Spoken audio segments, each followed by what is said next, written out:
Malabar tiles എന്ന സിനിമയുടെ വിശേഷങ്ങളുമായി സംവിധായകൻ അനിൽ കുമാറാണ് നമ്മുടെ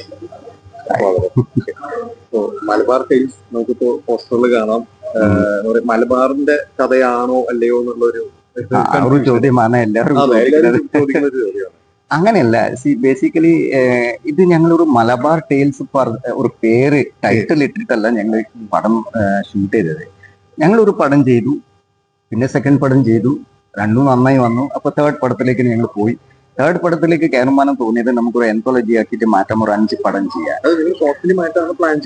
ആക്ച്വലി ഷോർട്ട് ഫിലിം ആണ്, ഞങ്ങൾ ഫിലിമാണ്. I moving beyond the concept of short film. I mean നമ്മളൊരു പടം ഈവൻ 10 minutes ആണെങ്കിൽ give a treatment of a pukka film. അങ്ങനെയാണ് പ്ലാൻ ചെയ്തത്. അങ്ങനെയാണ് ശിവരാജിനെ വിളിച്ചിട്ട് ഫസ്റ്റ് പടം ചെയ്തത്. സെക്കൻഡ് പടം ചെയ്തു, സെക്കൻഡും നന്നായി. പിന്നെ തേർഡ് ചെയ്യുമ്പോൾ നമുക്കൊരു തോട്ട് പ്രോസസ് വന്നത്, okay why not make an anthology, because already ഒരു 40-45 minutes പടമായി. അങ്ങനെ ഒരു 30 minutes വേറൊരു 40 minutes പടം പ്ലാൻ ചെയ്തു. ആ പടം പ്ലാൻ ചെയ്യുമ്പോൾ നമ്മൾ പിന്നെ ഡിസൈഡ് ചെയ്തത് let us make it N anthology. അപ്പൊ ഞാൻ തന്നെ അത് പ്രൊഡ്യൂസ് ചെയ്യാൻ തീരുമാനിച്ചു. ദ തിങ് ഈസ് ഈ 5 പടം ഡിഫറെന്റ് ആണ്, ഡിഫറെന്റ് ജോണറാണ്, ഡിഫറെന്റ് കണ്ടന്റ് ആണ്, ഡിഫറെന്റ് ട്രീറ്റ്മെന്റ് ആണ്. 5 വീടിന്റെ കഥയാണ്. അപ്പൊ അത് മലബാറിന് നമ്മൾ ഇട്ടത് പിന്നെയാണ് പേര്, ബിക്കോസ് നമുക്കൊരു പേര് വേണം ആന്തോളജിക്ക്. ഇപ്പൊ 4-5 പേരുണ്ടായിരുന്നു. എന്നിട്ട് മലബാർ ടൈൽസ് പറയുമ്പോൾ കുറച്ച് അട്രാക്റ്റീവ് ആയി. ഇനി ഈ മലബാർ ടൈൽസിലുള്ള കഥ അത് മലബാറിൽ മാത്രമല്ല, ചിലപ്പോൾ സൗത്ത് ഇന്ത്യയിലും നടക്കുന്നുണ്ടാവും. Central India, south Kerala, central part of Kerala, എവിടെയെങ്കിലും അത് ഉണ്ടാവും. എല്ലാ വീട്ടിലും അതെ, ഒരു വീട്ടിൽ സാധാരണ വീട്ടിൽ നടക്കുന്ന കഥയാണ്. പക്ഷെ ഈ കഥയിൽ കോൺഫ്ലിക്റ്റ് ഉണ്ട്, ഇമോഷൻസ് ഉണ്ട്, there is something in it. പിന്നെ ഒരു ട്വിസ്റ്റ് ഉണ്ട്, ഫിനിഷിംഗ് ഉണ്ട്. എല്ലാ 5ലും ഒരു ഫിനിഷിംഗ് ഉണ്ട്, ഇമോഷൻസ് ഇൻവോൾവ് ആണ്.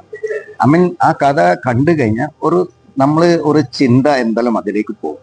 പിന്നെ പറഞ്ഞ പോലെ പല ആൾക്കാർ പല കഥയായിട്ട് കണക്റ്റഡ് ആവും കൂടുതൽ. കാരണം യങ്സ്റ്റേഴ്സ് ആണെങ്കിൽ അവർക്ക് ചിലപ്പം ഈ ഫസ്റ്റ് കഥ ഇഷ്ടപ്പെടുന്നെങ്കിൽ ചിലപ്പോൾ അവരുടെ അടുത്ത് ചോദിക്കുമ്പോൾ എനിക്ക് തേർഡ് ഏറ്റവും കൂടുതൽ ഇഷ്ടപ്പെട്ടുണ്ട്, അങ്ങനെ പറയുന്നു. അങ്ങനെയാണ് വിശ്വസിക്കുന്നത് ഞങ്ങൾ. ആ രീതിയിൽ നമ്മൾ ഈ പടം ട്രീറ്റ് ചെയ്തിട്ടുണ്ട്. ആൻഡ് എൻ്റെ കൺവിക്ഷൻ ഉണ്ട്, പടം മോശമായിട്ടുണ്ടെന്ന് ആരും പറയില്ല. 5 കഥ ഒരു ഇൻട്രസ്റ്റിംഗ് കഥയാണ്.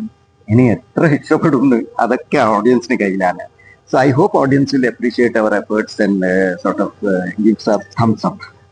ഇതില് ബംഗ്ലാവ് എന്ന് പറഞ്ഞ ഒരു കഥയെ കുറിച്ച് നേരത്തെ നമ്മൾ ഇന്റർവ്യൂ ചെയ്തപ്പോൾ പറഞ്ഞു, അതിന്റെ ഒരു ത്രെഡ് പറഞ്ഞു. എനിക്ക് അത് പറയാൻ പറ്റുന്ന എനിക്കല്ല. പക്ഷെ ഈ ഒരു ഇൻസിഡന്റ് കുറച്ച് ദിവസങ്ങൾക്ക് മുമ്പ് ഇതുപോലെ എറണാകുളത്ത് സംഭവിച്ചിട്ടുണ്ട്. അതെ, അത് അറിഞ്ഞിരുന്നോ? എനിക്കറിയില്ല. ബട്ട് നിങ്ങൾ ഇപ്പം അത് ഇന്റർവ്യൂ എടുത്തിട്ട് ആ കഥ ഇപ്പൊ പുറത്തേക്ക് കൊണ്ടുവരാം ഈ പറഞ്ഞ ഇത് ഇല്ലല്ല.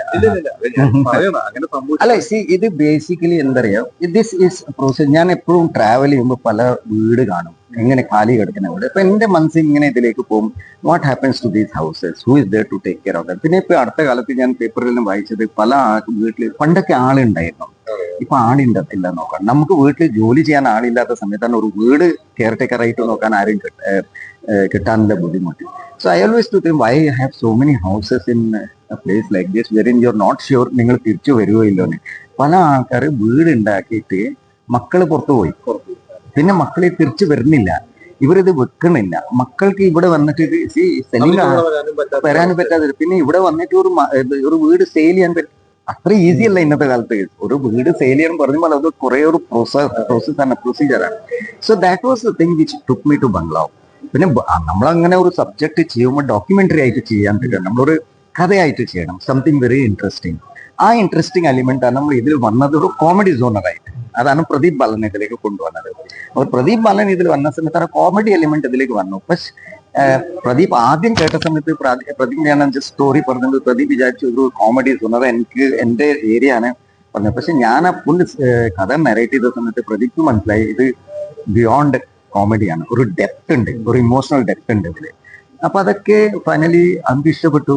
പ്രദീപ് നന്നായി ചെയ്തു. ending is very emotional. In fact, ഞാൻ ഇപ്പം അത് I would have seen it ഒരു 50-60 ടൈംസ്. ഇപ്പൊ അത് കാണുമ്പോൾ പ്രദീപിന്റെ ആ ലാസ്റ്റ് ഷോട്ട് കാണുമ്പോൾ എനിക്ക് കരച്ചിൽ കൊണ്ടുപോകും. Because that's the truth. ഞാൻ പ്രദീപത്തിനോട് പറയായിരുന്നു, ഈ നമുക്ക് പോസ്റ്ററിൽ ലുക്കൊക്കെ കാണുമ്പോൾ എവിടെ നമുക്ക് പഴയ പൂച്ചക്കുരി മുപ്പത്തിലെ ജഗത്തേട്ടൊക്കെ ഓർമ്മ വന്നു പെട്ടെന്ന് സ്ട്രൈക്ക് ചെയ്തെന്ന് ഞാൻ പറയായിരുന്നു. അല്ല, സത്യത്തില് അങ്ങനെ അങ്ങനെയില്ല. ഞാനത് വിചാരിക്കുന്നത് ഒരു ബംഗ്ലാവിൽ ഒരാളെത്തിയിട്ട് അതെ പക്ഷെ ഞാൻ അതിന് എന്നെ മനസ്സിലില്ല. പ്രദീപ് വീട്ടിൽ വന്ന് ഒരു ബംഗ്ലാവിൽ താമസിക്കുന്നുണ്ട്, എങ്ങനെ താമസിക്കും? ഒന്നാമത്തെ തിങ് ഈ ഗൗൺ ഇല്ല ഇന്നത്തെ കാലത്ത്. ഇതുപോലത്തെ ഗൗൺ ആരും ഇടാറില്ല. So we had to make it actually get it done from somebody.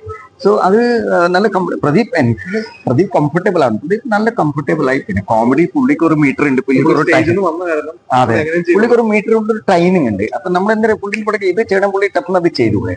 എന്റെ കൺസേൺ ആ ഇമോഷണൽ ഏരിയ ആയിരുന്നു. പക്ഷെ ഇമോഷണൽ ഏരിയ ആയാലും നന്നായി പിടിച്ചു. അത് എനിക്ക് ഭയങ്കര സാറ്റിസ്ഫാക്ഷൻ ആണ് ആ പടത്തില്. ഒരുപാട് വർഷമായിട്ട് സിനിമ ഫീൽഡിൽ ശരിക്കും പറഞ്ഞെങ്കിൽ നമ്മൾ പഴയ പല സിനിമകളിലും അസിസ്റ്റന്റ് ആയിട്ട് അസോസിയേറ്റ് ആയിട്ടൊക്കെ പേരുകൾ ഇപ്പോഴും ഉണ്ട്.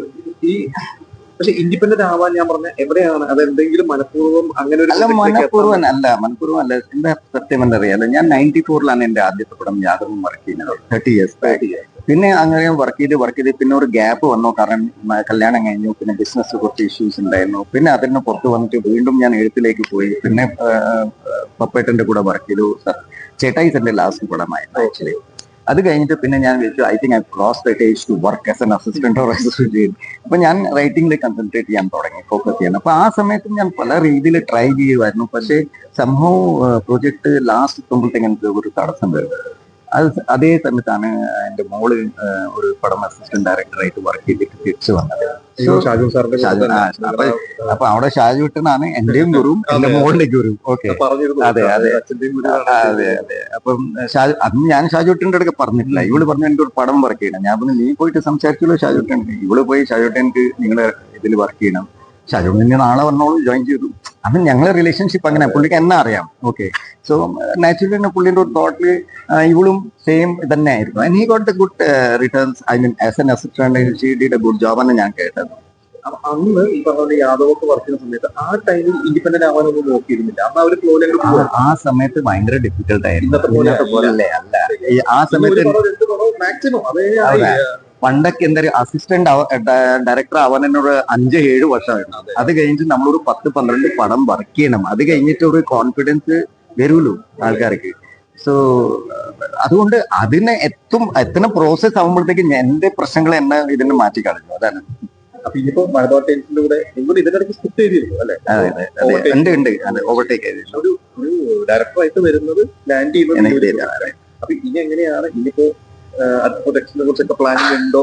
ഞാൻ പറഞ്ഞു ഇനിയിപ്പോ ഒരു സജീവമായിട്ട് ഞങ്ങൾ അതെ അത് ഷുവർ ആണ്. And it all depends on the fate of this movie. ഈ മൂവിയിലെ ഫേറ്റ് എന്തായിരിക്കും? ഇത് നല്ല ബിസിനസ് ചെയ്യുന്നുണ്ടെങ്കിലും ഇല്ലെങ്കിലും ടു ടെൽ യു ഫ്രാങ്ക്ലി, ഞാനിപ്പം ഒരു ബൈറ്റ് അവിടെ കൊടുത്തിട്ടേ ഉള്ളൂ.